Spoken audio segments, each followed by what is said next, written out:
budur səhnədə, fərqli bir ritim, fərqli bir səs hərci təqdim etdi. Qulaq assın, bu mahnı sırf Aysel üçün gəlir. Aysel, canım Aysel, ömrümün bəzəyi sensen, bu dünyanın en şirin meleği.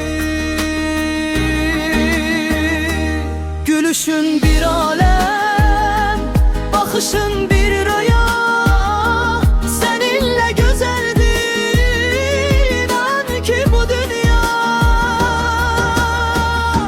Aysel, canım Aysel, sensen en şirin meleğim. Aysel, canım Aysel, seninle güzel bu yürek. Canım Aysel.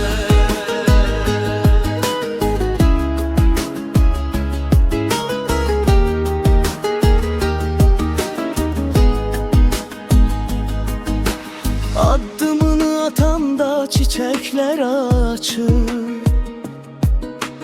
gözlerinin nuru etrafa ışık saçır. Adın ele güzel, özün ele zərif, seni vəsfetmə yaz gelir her tərif.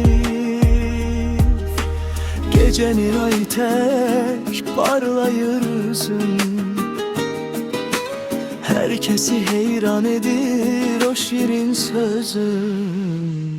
Uğur sənə yoldaş olsun her zaman, seni çok sevirik, sənə can kurban.